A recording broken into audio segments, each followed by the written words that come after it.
I want you to use all your powers and all your skills. I don't want his mother to see him this way.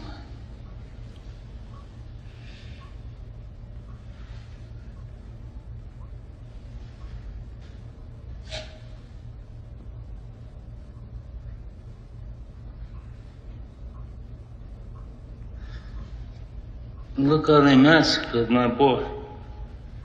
Look, I know that I use Adobe software all the time.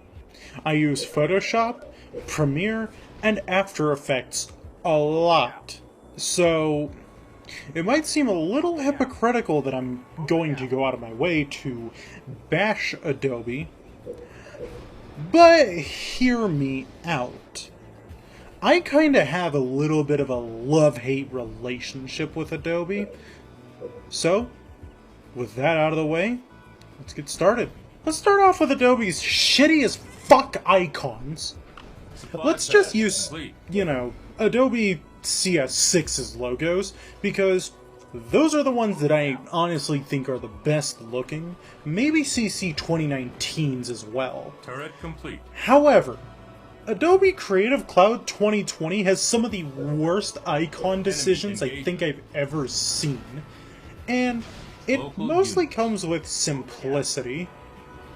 Now, there's kind of a little bit of a meme that goes on in the digital media industry, or hell, even in just the, software, industry, where Adobe basically has the periodic table of software elements.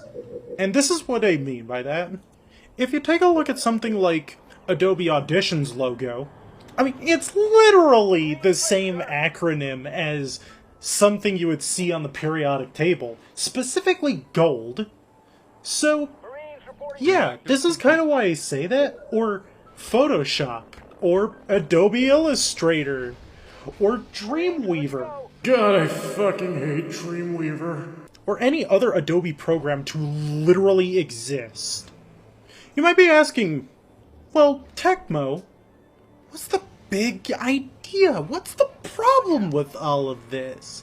It doesn't seem like there's too much of a problem. I mean, take a look at Photoshop's logo and Lightroom's logo. Yes, but the difference is that with these two I can actually tell what they are. Even though they're slightly different tinges of blue, after using them, I know what these are. And don't worry, I know what they are with their new icons, too. But here's the problem. Everything that is in one category is one specific color. Okay, first off, I don't even know where to begin with this. So, we've got 1, 2, 3, 4, 5 different versions of Photoshop here.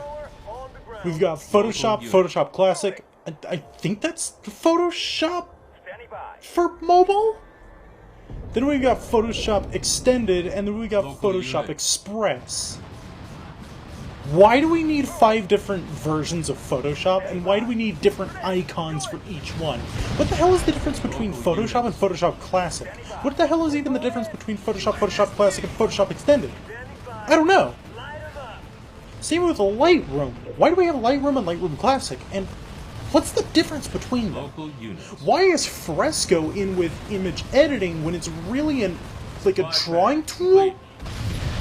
And if we're going to be talking about drawing tools, then why isn't Adobe Illustrator with those ones as well? In fact, why is Adobe Illustrator the only one here with an orange logo? And that's just the quote-unquote image editing suite. We could also talk about the video editing suite. Okay, so here are all the logos for Premiere Pro, Premiere Rush, After Effects, and Animate. And here's all the icons that they have now. Can somebody explain to me why Audition is in with video editing software? This is audio editing software, excuse me? Friday, 7:27 p.m. What kind of fucking software suite has the same icon? What do I say, I want to get lost in it? This could also become a problem for veterans. Take a look at Audition, and After Effects. AU and AE. If you're trying to open up After Effects, you can easily accidentally open up Audition without even knowing it until the program opens. Or, take a look at Premiere and Prelude. The exact same shit could happen here too. Now, at least with the other versions of this software, it doesn't look like I'm just going to get lost right away. I could just glance at something and notice, oh hey, that's a different icon, and then go away from it. Honestly, if anything, I think the new people out at Topaz Labs have got this one correct. Take a look at all of these different guitar pick looking things. Or maybe let's say you're not too big on change. Well, let's fix that. Let's take a blast to the past. Over here, here's Macromedia's old icons. See? At least over here I can tell what the fuck I'm looking at. Oh, and to the crackhead who decided that Adobe Media Encoder needed an entire change of a logo? Why? Why would you do this? Look, I've bitched and moaned about logos for long enough, so let's talk about the file size of certain programs. I want you to take a look at this. This is my version of Adobe Photoshop. It is 514 megabytes. Now, let's take a look at how large Photoshop CC 2020 is. It's 4 gigs. Look, I know exactly what all of you are going to say.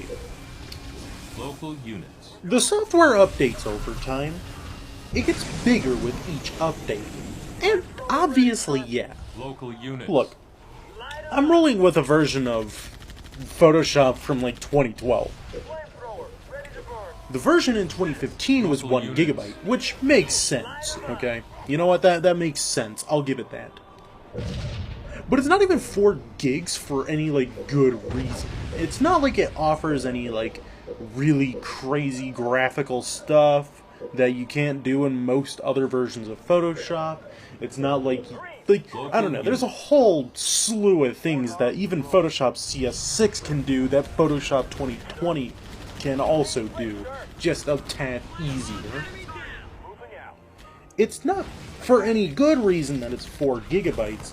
It's because whoever was at Adobe decided that it would be a really spectacular idea to put miniature video guides to every single tool in the program. This also extends to Premiere, Illustrator, Dreamweaver, and InDesign. I'm not sure if this has also been extended to After Effects, but my god, I wouldn't even imagine how large After Effects would be at that point. I get it. People need to know what tools they're using, and what they do. Here's the problem. You can look up any video guide to figure that out. As long as you know how to use the internet, you should be fine. But that's not my main gripe. My main gripe is that this is 720p footage that you're putting in there. With this resolution, you could probably get away with 480, or hell, even 360 if you were really trying to risk it. Local units. But you have to understand that this is around 6 seconds of footage per tool. My version of Photoshop has 57 tools built inside of it. God knows how many Photoshop CC 2020 has in it. So let's take 6 seconds and multiply that by 57 tools. You get 342 seconds, which translates into 5.7 minutes. 5.7 minutes of HD content in Photoshop, and just Photoshop. We haven't even talked about other programs like Illustrator or Premiere. And we won't, because I'd be going down the exact same tangent. The next thing I want to talk about is stability. Now, I get it. You want a program that doesn't crash that often. And let me just show you. Here's how many times my versions of all these Adobe software things have crashed. Actually, funny story, one of them actually crashed a game in the past. Station So there is complete. that. Local units. This is when it gets into the realm of absolutely unacceptable. Local units. By the way, I'm not the only person to complain about the stability of a lot of Adobe programs. Actually, in some of the college classes that I've taken, I was told that you should probably save your Adobe Premiere projects after every single edit that you do because it's so prone to crashing in the newer versions. Meanwhile, for some reason, the old 2012 version has only crashed a couple of times. For me, at least. And it was because I was trying to apply too many effects to one object. Okay, so there's one thing that I'm just going to touch up on real quick. I'm just not too big of a fan of Adobe Sensei in general and how it keeps track of your workflow, but I don't like to talk about AI that much. It's just kind of a... I don't have anything else to really add to the discussion there. So, let's get past that and go on to our next topic, which is, oh my god, why does Adobe not allow you to store your own files in a lot of cases? There was one time where I took a tour up to a radio station, and I noticed that they were using some weird-looking software. It looked a little bit like this. And I was told that it was an old version of Adobe Audition CS3. CS3. Damn, son, okay. You know, it's kind of funny when educational institutions and businesses don't even use the up-to-date stuff. It just shows that, like, the older stuff that they had was much better than what we could possibly hope to even come up with in CC 2020. Or actually, CC 2021. I'm pretty sure After Effects 2021 is already out. But, jeez, man. I was told the reason why that this radio station was still using Adobe Audition CS3 was because they didn't just want all their stuff only stored in the cloud. You see, Adobe Creative Cloud just doesn't allow you to store certain things. Obviously, you get to keep your PSDs and stuff, but I'm pretty sure brush files you're not allowed to keep. Pretty sure with, like, Premiere projects, those have to be stored in the cloud. There's a whole bunch of things like that. And honestly, I'd like to be able to hold on to my projects. I mean, my recent monster documentary, God forbid how large it is around 10 gigabytes. I would like to keep that source material at some point in case I need to use it again. And now we talk about sass. Bitch, don't give me that sass! Don't sass me. If you don't know what sass is, sass stands for Software as a Service. Typically, it is followed up by a subscription service. Oh boy, Adobe Creative Cloud is one really large subscription service.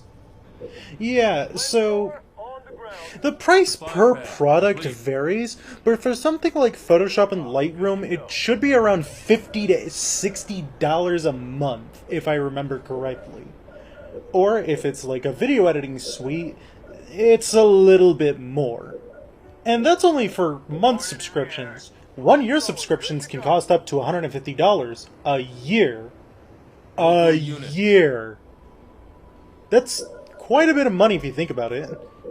Look, I don't like subscription services.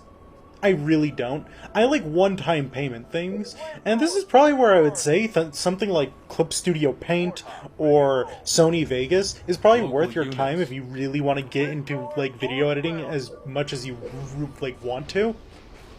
However, I have Adobe Creative Suite 6, which was a physical purchase that you could make at one point.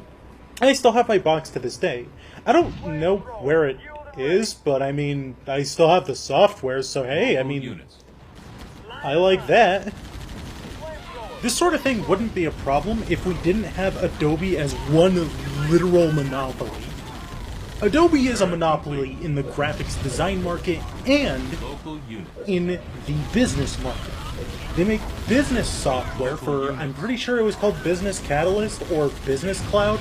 There were two different things. That, and the Creative Cloud. Improve. I want you to talk to somebody who actually uses Clip Studio Paint that isn't just a random YouTuber. Somebody in the industry. Or maybe somebody who uses Sony Vegas who works outside of Sony. You're not going to find too many of those. Trust me, photoshopping has actually been turned into an adjective, or a verb in some cases, in a dictionary. No joke, Photoshop has just become sort of a thing we use to describe something. All units. Anywho, All units. look. I love Adobe software. I do. It's been very useful, and I use it all the time. And I'm going to continue using it, because, honestly, I don't have the time to learn Sony Vegas, and I already know everything that I can about Premiere. And I already know how to use Photoshop on a semi-professional level. So, really, I'm not going to switch to anything else. Local units. I like their software, and I think that they could just really improve on it. Also, if they went back to not SAS, I would enjoy that a lot more, but that's never gonna happen. Anywho, I hope you enjoyed this video. Leave a like, comment, and subscribe, and I'll see you in the next one. Techmo, out! By the way, that monster documentary might be coming out in a few days. Just saying.